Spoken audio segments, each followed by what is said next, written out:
Welcome back to Friday Reviews. I'm going to be speaking about an album from a band that I hold very dear. They're a band that I've been following for quite a few years, ever since their release of Matriarch in 2015. So not as long as most of the other bands that I've covered, but still a decent amount of time. I don't have a flex section today, but trust that I've been a fan. I've been a fan of these guys. Veil of Maya have released their new album Mother, which after quite a few years off, well, not necessarily off, they released a full album in 2017, and since then the only thing we really got was singles. I imagine the pandemic had a lot to do with that. The singles that came out are not on the album. The ones that came out from like 2020, 2019, 2020, 2021, those ones aren't on this album. So members only, Outsider, Viscera, Outrun, they're not going to be here in this album, so don't go in expecting that. But yes, I've been following them since Matriarch. Matriarch was my first introduction to them, and holy shit, I fell in love ever since then. The song Aries took me away and immediately captured me. Followed them for the release of False Idol, the 2017 album, which was great. It was a heavy but also very beautiful piece of music, and then they follow it up with this finally, after of course those 4 singles, but they follow up with a full release. Now the production to this is a little more kind of Djent album 101. I know Djent is a hot term and shit like that, but I don't care. It's a Djent album. It's a motherfucking Djent album. Progressive metal, whatever. It's a Djent album. And it's basically writing the archetype for Djent albums. It'll please old fans. It'll impress new fans. There's all the clear cut through guitars, but they still can get to that low end and still chug it out. The drums are nice and crispy and technical as ever. The dude is insane. The bass always covering the low end, but also he's hitting a lot of the notes that Mark is already hitting, which honestly, a follow along bassist like that, very hard to come by. Someone that can actually do it tastefully, that is, without sounding like they're just playing a lower guitar. And vocally, the screams, they seem to be a little more buried in areas. Like anytime Lucas attempts to go very low, it doesn't work too well. But at the same time, his normal streams are still there. His cleans soar like crazy. Great as ever. And their synth choices on this album, fantastic. Fantastic. They really make the aesthetic of the album, which this album cover, it really sells that kind of synthwave aesthetic, as well as creating that atmosphere. Now, with the songwriting aspects of it, it's classic Veil. Classic Veil of Maya. They got like your silly guitars, crazy bass, incredible syncopated drums, and Lucas doing his thing of screaming at you about some desolate wasteland or like burning shit to the ground.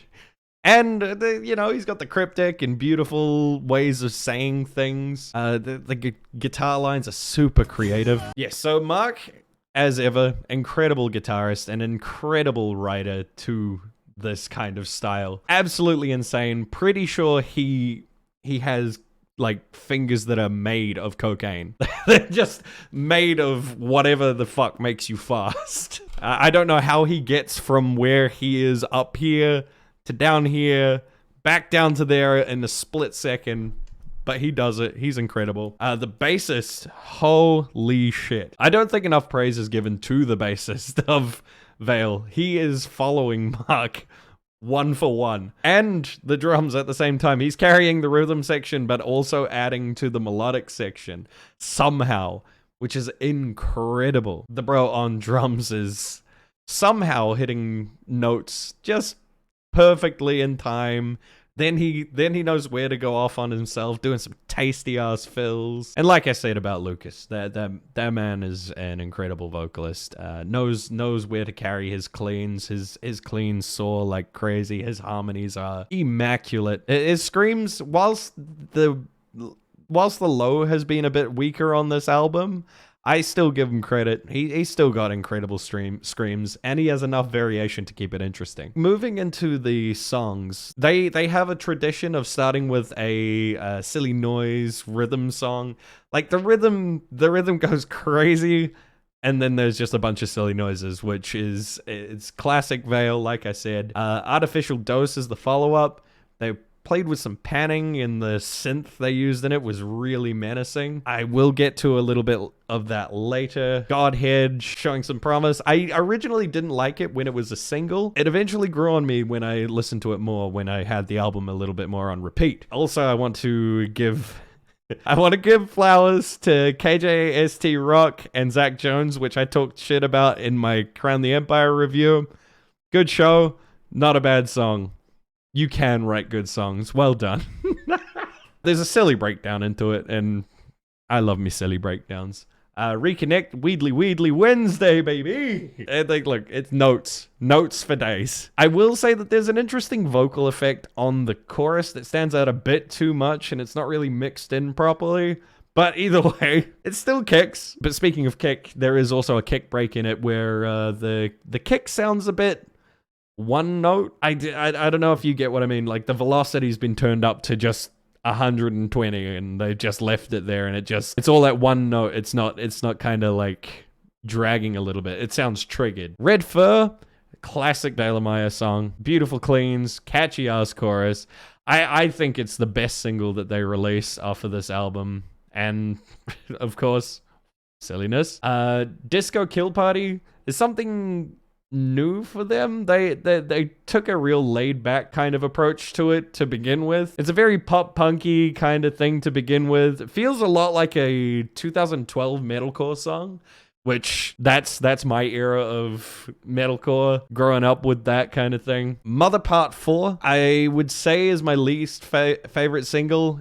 I ended up enjoying it a little bit when I gave it a proper listen, when I sat down with it and, you know, gave it a good chance. It can drag a wee bit by the end. It's like I don't really need all of that. It is the longest song on the album by far at 5 minutes and 12 seconds. So that makes sense why it drags, but they do end it off with some great sections. So they make it worth the wait. Synthwave Vegan, that earns best song title 100%. That was the first single, and I remember when they said the other 4 singles we released are not on the album.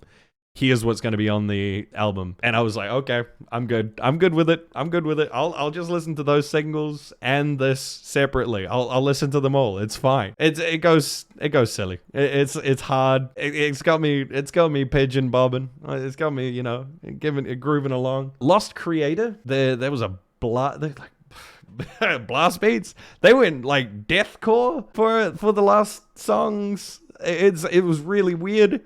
But they went crazy fucking hard. Heaps of notes, heaps of blast beats, speed, agility, and fuck me dead.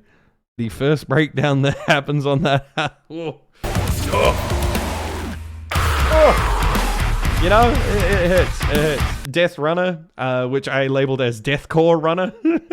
Again, fast and hard. Interesting choice for a closer. I usually like my ballads on the end to close an album. Something that's like, it's got something that soars and sends you off with something beautiful. But it was an interesting choice to just smack you in the face for the last song. But yeah, they got a great use of space on that song. They know when to drop it low, drop it silent, bring it back in. Down to the last part here. I'd say my favorite songs off of the album is definitely the opener, Tokyo Chainsaw, Red Fur, Disco Kill Party, and Lost Creator. I'd say it was just it was one of those things. It's like, you give me the silliest songs, 100%. I'm gonna take those. 110%.